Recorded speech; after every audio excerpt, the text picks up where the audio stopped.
బులెటిన్లో మరో breaking news. ఏపీలో రేషన్ బియ్యం అక్రమాల గురించి రోజుకో విషయం వెలుగులోకి వస్తుంది. ఈ క్రమంలోనే కృష్ణా జిల్లా బందర్లో ₹1 కోటి రేషన్ బియ్యం స్వాహా చేసినట్టు తెలిసింది. ఈ విషయంలో ఏపీ మాజీ వైసీపీ మంత్రి పేర్ని నాని చిక్కుల్లో పడినట్టు తెలుస్తోంది. రేషన్ బియ్యం మాయంపై పేర్ని నాని సతీమణి జయసుధ, ఆయన వ్యక్తిగత కార్యదర్శిపై కూడా కేసు నమోదైంది. గత ప్రభుత్వ హయాంలో నాని సతీమణి గోడౌన్ నిర్మించి సివిల్ సప్లైస్ కు అద్దెకిచ్చారు. ఆ క్రమంలోనే పేదలకు దక్కాల్సిన రేషన్ బియ్యం పక్కదారి పట్టిందని తెలుస్తోంది. దీంతో పేర్ని నాని అధికార దుర్వినియోగానికి పాల్పడి రేషన్ బియ్యాన్ని పక్కదారి పట్టించారని తీవ్ర ఆరోపణలు వెలువెత్తుతున్నాయి.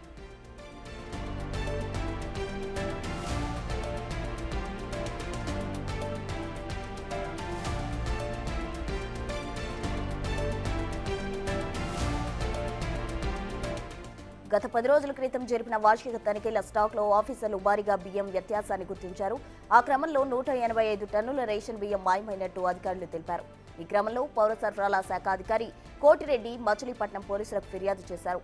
3163, 3165, 6012, రెడ్ విత్ 35 బిఎన్ఎస్ సెక్షన్ల కింద పోలీసులు కేసు నమోదు చేశారు. ఈ క్రమంలో అప్రమత్తమైన సివిల్ సప్లైస్ అధికారులు లోతైన విచారణ చేయాలని పోలీసులను కోరారు. రేషన్ బియ్యం మాయంపై అప్పటి అధికారుల పాత్రపై కూడా అనుమానాలు వ్యక్తం చేస్తున్నారు. దీంతో పాటు వారి వివరాలు ఆరా తీస్తున్నారు.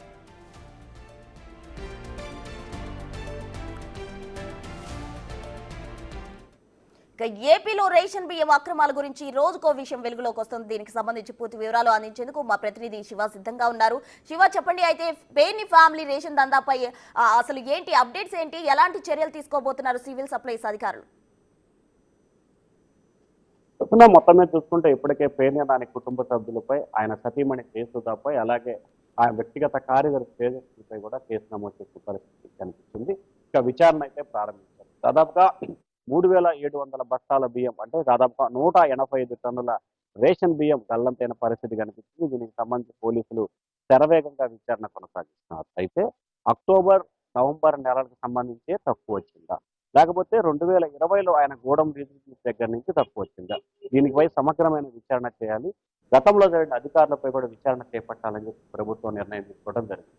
కోట్ల రూపాయల ప్రజాదానాన్ని ఎమ్మెల్యేగా ఉండి, మంత్రిగా ఉండి, అంటే అప్పట్లో ఎమ్మెల్యేగా మంత్రిగా ఉండి ఇష్టానుసారంగా దోచుకున్నాడు. అవకాశం ఉన్న చోటల్లో దుర్వినియోగం చేసి ఇష్టానుసారంగా దోచుకున్నారనేది ప్రధానంగా ఇప్పుడు వస్తున్న ఆరోపణ.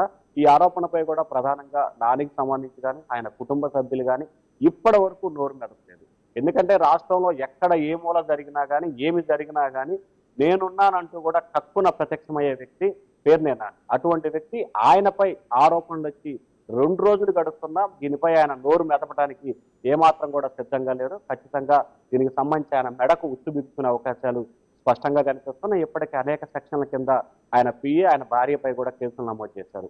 మరొక వైపు దీనిపై సమగ్రమైన విచారణకు ఆదేశించాలని చెప్పి ప్రభుత్వం స్పష్టమైన ఆదేశాలు జారీ చేసింది. సివిల్ సప్లై శాఖ మంత్రి నాదెండ్ల మనోహర్ కూడా ఆ జిల్లా కలెక్టర్, ఆ జిల్లా సివిల్ సప్లై అధికారులతో నిన్న సాయంకాలం మాట్లాడి పూర్తి వివరాలు తనకు అందజేయాలని చెప్పి ఆయన ఆదేశాలు జారీ చేయడం జరిగింది. మరొక వైపు దీనికి సంబంధించి తాను డబ్బు చెల్లిస్తాను, తరుగులు వచ్చాయని చెప్పి నేనే గుర్తించి లేఖ రాసిన దాకా ప్రభుత్వం పట్టించుకోలేదు, తిరిగి రాజకీయ కక్షతోనే ఈ రకంగా వ్యవహరిస్తున్నారు, ఇది సరైన విధానం కాదు అని చెప్పి నాని తన అనుమతుల వద్ద కూడా వాపోయినట్టు తెలుస్తోంది. కానీ ప్రభుత్వం మాత్రం నాని వ్యవహార శైలిపై కూడా ఖచ్చితంగా ఫోకస్ పెట్టింది. ఆయన చేసిన అక్రమాలకు సంబంధించి కూడా ఒక్కొక్కటిగా వెలుగు తీసే ప్రయత్నాలు చేస్తూ ఉంది.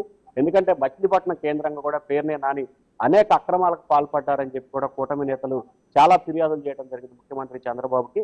సో ల్యాండ్కి సంబంధించి కానీ, మహిళల విషయంలో కానీ, అలాగే అక్రమాలకు సంబంధించి కానీ, ఒకరికి హత్య కేసుల్లో ఇట్లా అనేక వాటికి సంబంధించి కూడా పేర్ని నాని పాత్ర ఉన్నట్లు కూడా గుర్తించడం జరిగింది. సో ఈ నేపథ్యంలో ఒక్కొక్కటిగా వెలుగు తీసే ప్రయత్నం కొనసాగుతుంది. ఇక రేషన్ మాఫియాకి సంబంధించి కూడా ఈ కాకినాడకి ఎక్స్పోర్ట్ అవడంలో ఇక్కడి నుంచి కూడా రేషన్ మాఫియా ఏమైనా తరలిపోయిందా, ఇక్కడి నుంచి రేషన్ బియ్యం అక్కడికి ఏమైనా వెళ్ళిందా అనే దానికి సంబంధించి కూడా పోలీసు అధికారులు విచారణ చేపట్టినట్టు తెలుస్తాం. ఎందుకంటే కాకినాడ పోర్టు కేంద్రంగా కూడా రేషన్ మాఫియా చెలరేగిపోతున్న నేపథ్యంలో ఇప్పటికే డిప్యూటీ సీఎం మంత్రి నిన్న కలెక్టర్ కాన్ఫరెన్స్ లో కూడా సీఎం చంద్రబాబు కూడా పీడీ యాక్ట్ పెట్టాలని చెప్పి ఆదేశాలు జారీ చేసే నేపథ్యంలో ఇన్ని క్వింటాల రేషన్ బియ్యం, 100 క్వింటాల రేషన్ బియ్యం ఎక్కడికి తరలిపోయింది, అసలు తగ్గిన బియ్యం ఎక్కడుంది, అది ఎక్కడికి పోయింది, తగ్గటానికి కారణాలు ఏంటి అనే దానికి సంబంధించి అధికారులు, పోలీసులు లోతుగా విచారణ చేపట్టున్నట్టు కూడా తెలుస్తోంది. మొత్తం మీద అయితే పేర్ని నాని కుటుంబం చుట్టూ ఉచ్చేత బిగుస్తోంది Prasuna. Right Suresh, thank you.